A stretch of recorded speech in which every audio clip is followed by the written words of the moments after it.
This is the IELTS listening test. You will hear a number of different recordings and you will have to answer questions on what you hear. There will be time for you to read the instructions and questions and you will have a chance to check your work. All the recordings will be played once only. The test is in 4 parts. At the end of the test, you will be given 10 minutes to transfer your answers to the answer sheet. Now turn to Part 1.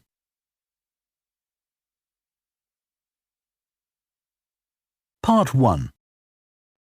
You will hear a man phoning to find out about some children's engineering workshops. First, you have some time to look at questions 1 to 3.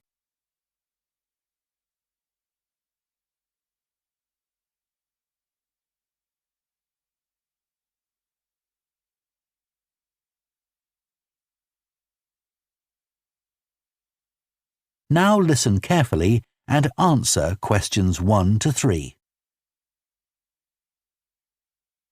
Hello, Children's Engineering Workshops. Oh, hello. I wanted some information about the workshops in the school holidays. Sure. I have 2 daughters who are interested. The younger one's Lydia. She's 4. Do you take children as young as that? Yes, our tiny engineers workshop is for 4 to 5-year-olds. What sorts of activities do they do? All sorts. For example, they work together to design a special cover that goes round an egg, so that when it's inside, they can drop it from a height and it doesn't break. Well, sometimes it does break, but that's part of the fun. Right. And Lydia loves building things. Is there any opportunity for her to do that? Well, they have a competition to see who can make the highest tower. You'd be amazed how high they can go. Right. But they're learning all the time as well as having fun. For example, one thing they do is to design and build a car that's attached to a balloon, and the force of the air in that actually powers the car and makes it move along. They go really fast too. OK, well, all this sounds perfect. Before you hear the rest of the conversation, you have some time to look at questions 4 to 10.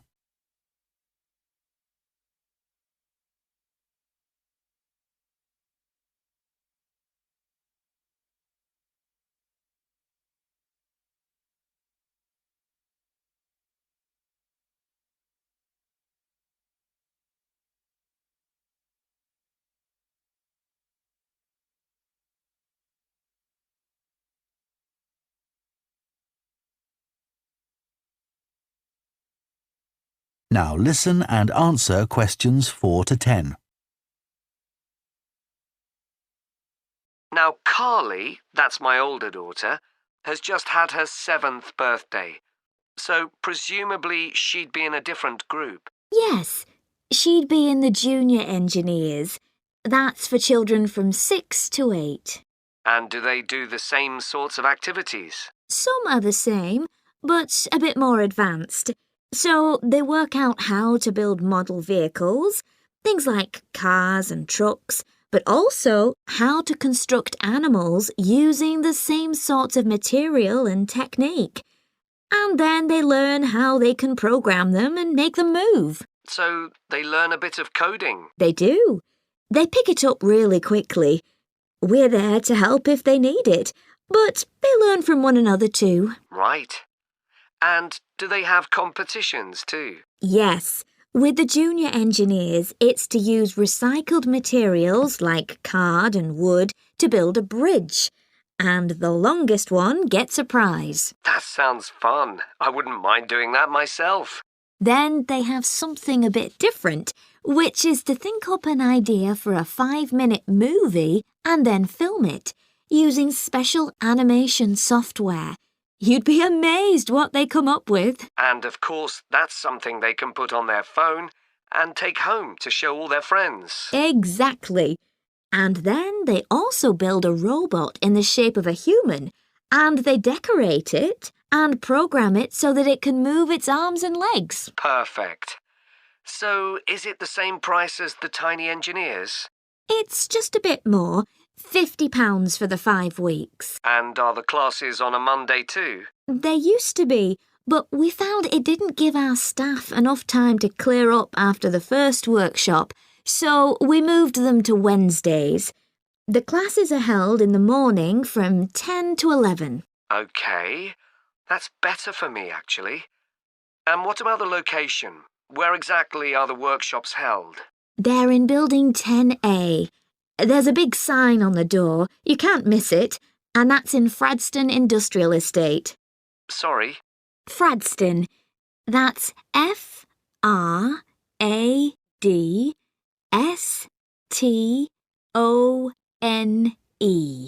And that's in Grassford, isn't it? Yes, up past the station. And will I have any parking problems there? No, there's always plenty available. So, would you like to enrol Lydia and Carly now? OK. So, can I have your full name and... That is the end of Part 1. You now have half a minute to check your answers to Part 1.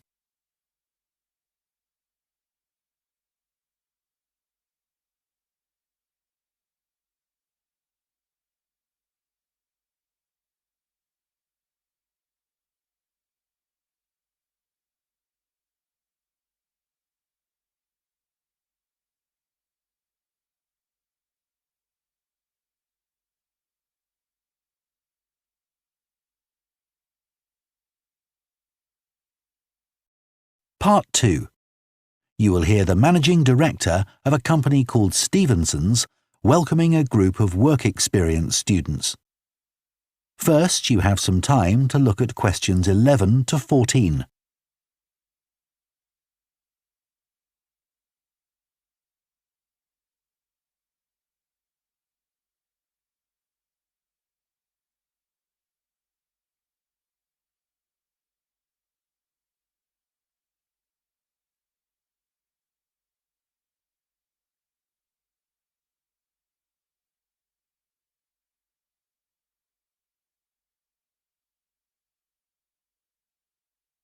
Now listen carefully and answer questions 11 to 14. Good morning everyone and welcome to Stevenson's, one of the country's major manufacturers of metal goods. Thank you for choosing us for your 2 weeks of work experience. My name is Julia Simmons and since the beginning of this year I've been the managing director. Stevenson's is quite an old company. Like me, the founder, Ronald Stevenson, went into the steel industry when he left school. That was in 1923. He set up this company when he finished his apprenticeship in 1926, although he actually started making plans 2 years earlier in 1924. He was a very determined young man. Stevenson's long-term plan was to manufacture components for the machine tools industry, although in fact that never came about, and for the automotive industry, that is cars and lorries.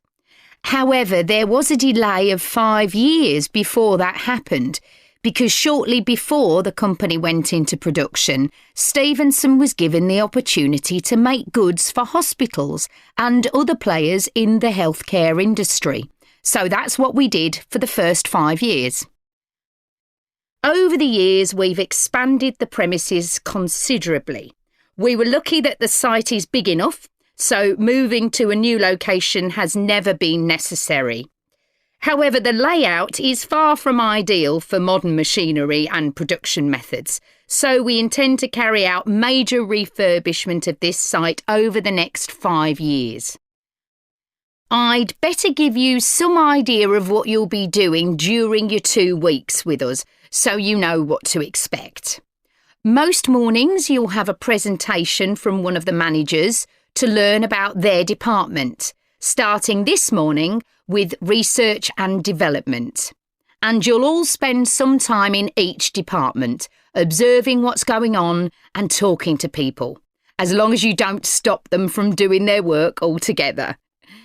In the past, a teacher from your school has come in at the end of each week to find out how the group were getting on, but your school isn't able to arrange that this year.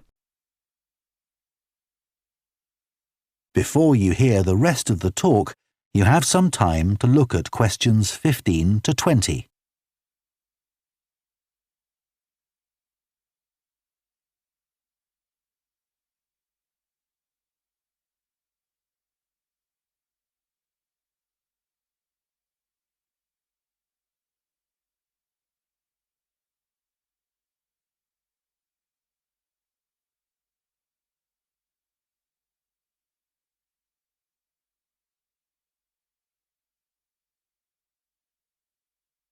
Now listen and answer questions 15 to 20. OK, now I'll briefly help you to orientate yourselves around the site. As you can see, we're in the reception area, which we try to make attractive and welcoming to visitors. There's a corridor running left from here, and if you go along that, the door facing you at the end is the entrance to the coffee room. This looks out onto the main road on one side and some trees on the other, and that'll be where you meet each morning. The factory is the very big room on the far side of the site.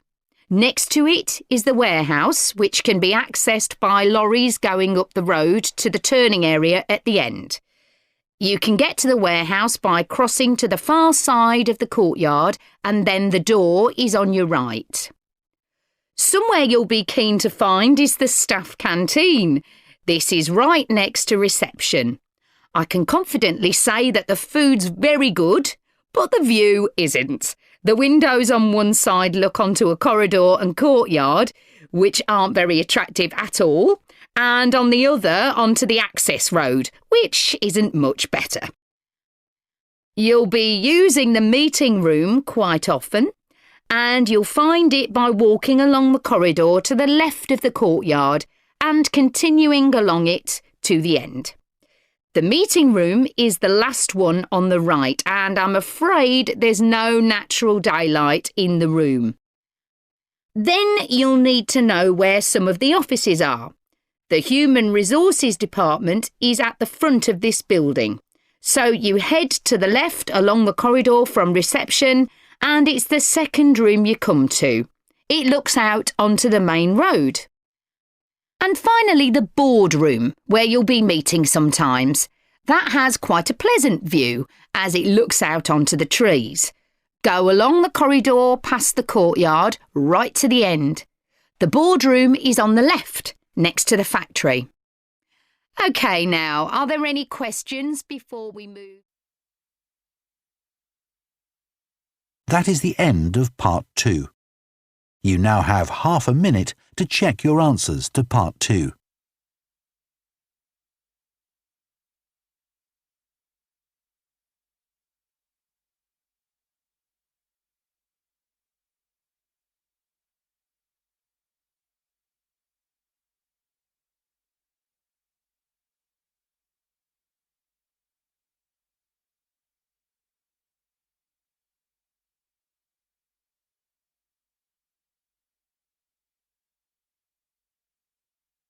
Part 3.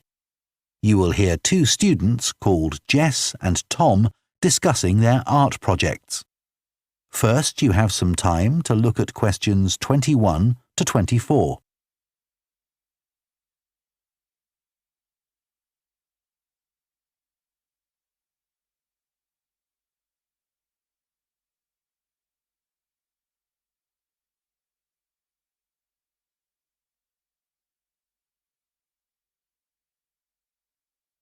Now listen carefully and answer questions 21 to 24.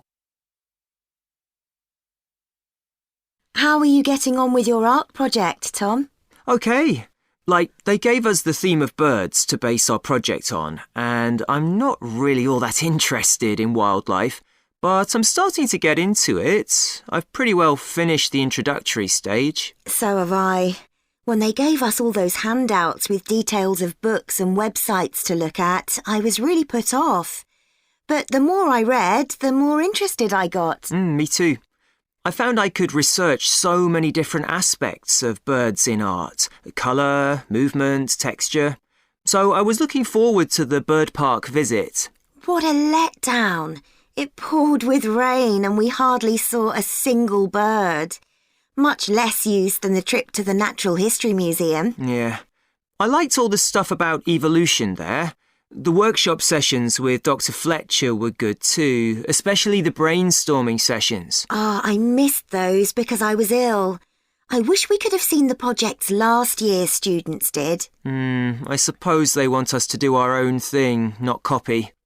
Have you drafted your proposal yet? Yes, but I haven't handed it in. I need to amend some parts. I've realised the notes from my research are almost all just descriptions. I haven't actually evaluated anything, so I'll have to fix that. Oh, I didn't know we had to do that.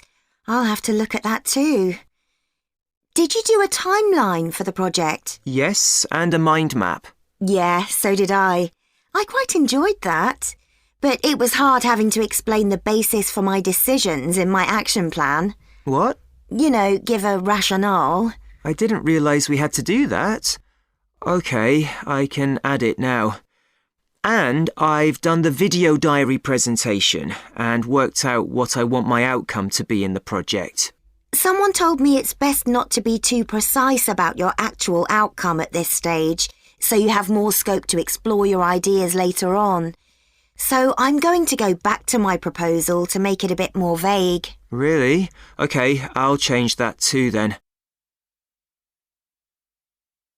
Before you hear the rest of the discussion, you have some time to look at questions 25 to 30.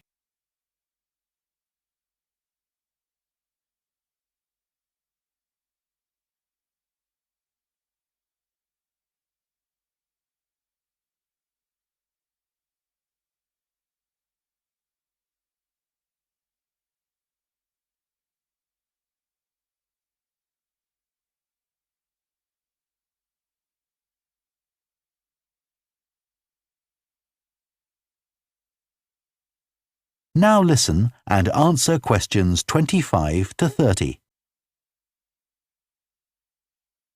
One part of the project I'm unsure about is where we choose some paintings of birds and say what they mean to us. Like, I chose a painting of a falcon by Landseer. I like it because the bird's standing there with his head turned to one side, but he seems to be staring straight at you. But I can't just say it's a bit scary, can I? You could talk about the possible danger suggested by the bird's look. Oh, OK. There's a picture of a fish hawk by Audubon I like. It's swooping over the water with a fish in its talons and with great black wings which take up most of the picture. So you could discuss it in relation to predators and food chains? Well, actually, I think I'll concentrate on the impression of rapid motion it gives. Right. Do you know that picture of a kingfisher by Van Gogh? It's perching on a reed growing near a stream. Yes, it's got these beautiful blue and red and black shades. I've actually chosen it because I saw a real kingfisher once when I was little. I was out walking with my grandfather and I've never forgotten it. Oh, so we can use a personal link? Sure. OK. There's a portrait called William Wells. I can't remember the artist, but it's a middle-aged man who's just shot a bird. And his expression and the way he's holding the bird in his hand suggests he's not sure about what he's done. To me, it's about how ambiguous people are in the way they exploit the natural world. Interesting. There's Gauguin's picture via a Matty. He did it in Tahiti. It's a woman with a white bird behind her that is eating a lizard. And what I'm interested in is what idea this bird refers to. Apparently, it's a reference to the never-ending cycle of existence. Wow. I chose a portrait of a little boy, Giovanni de' Medici. He's holding a tiny bird in one fist. I like the way he's holding it carefully so he doesn't hurt it. Oh, right. That is the end of Part 3. You now have half a minute to check your answers to Part 3.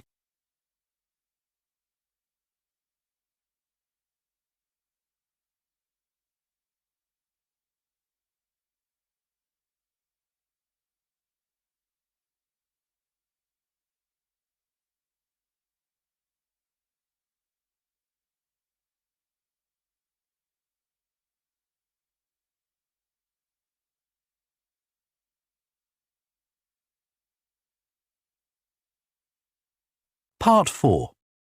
You will hear a professor of philosophy giving a talk on the ancient philosophy of Stoicism. First, you have some time to look at questions 31 to 40.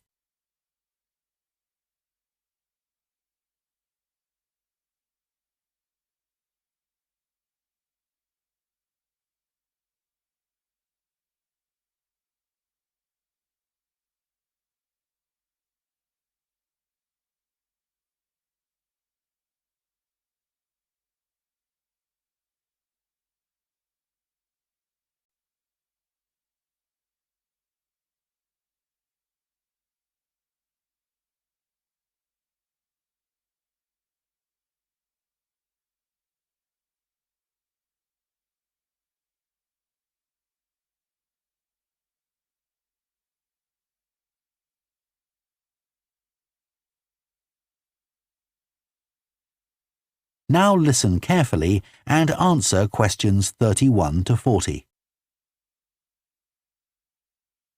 Ancient philosophy is not just about talking or lecturing or even reading long, dense books. In fact, it is something people have used throughout history to solve their problems and to achieve their greatest triumphs.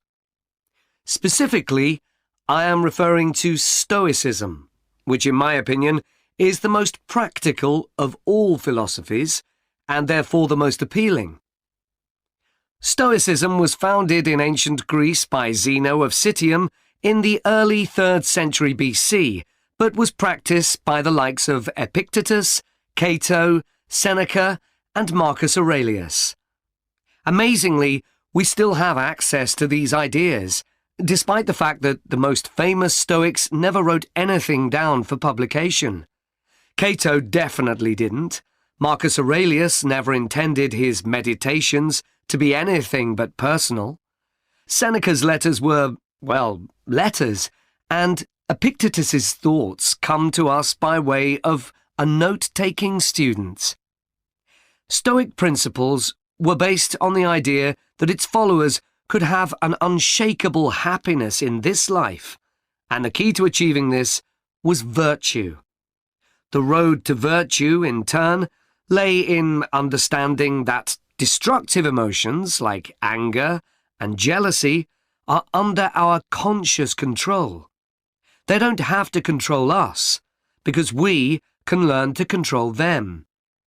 In the words of Epictetus, external events I cannot control, but the choices I make with regard to them I do control.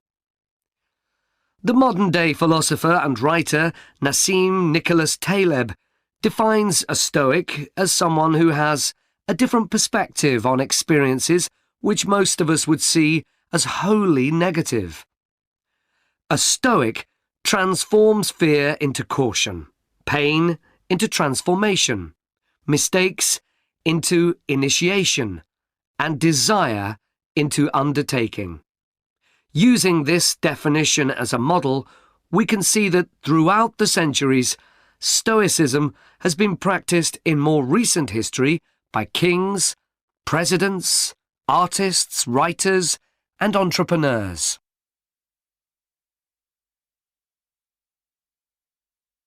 The founding fathers of the United States were inspired by the philosophy.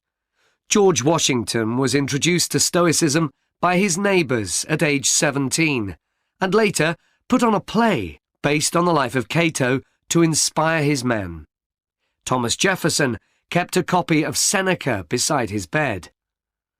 Writers and artists have also been inspired by the Stoics.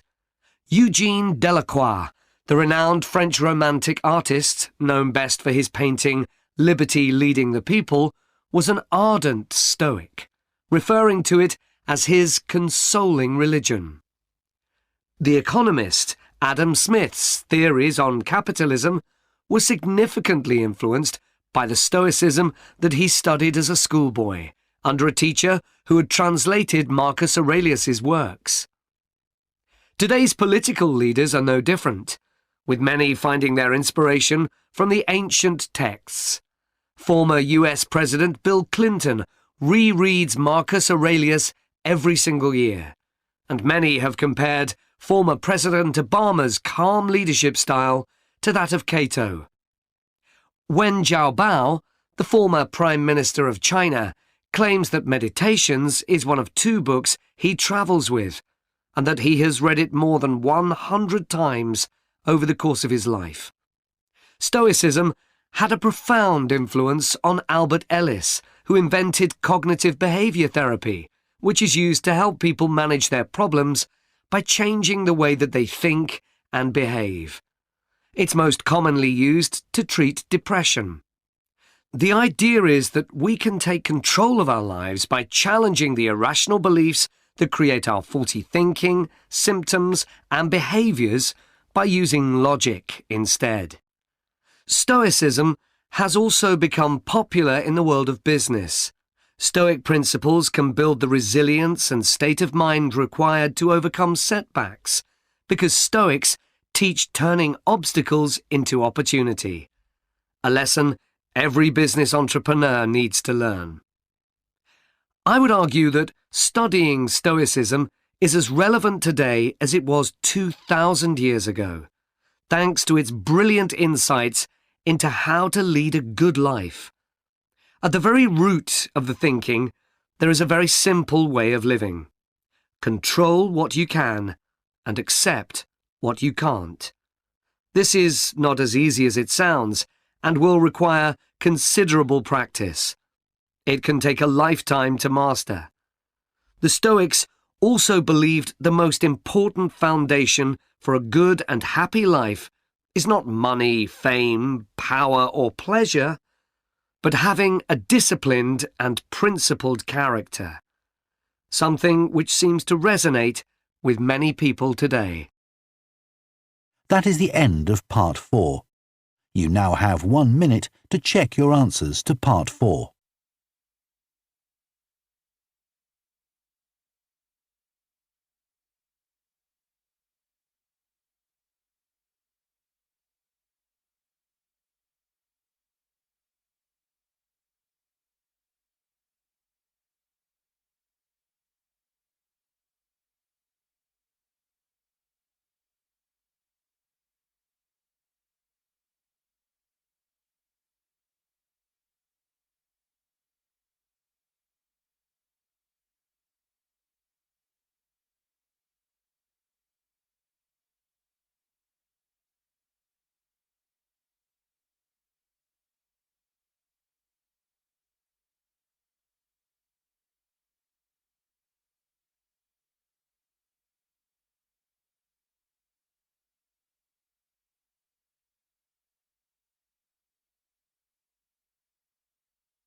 That is the end of the listening test.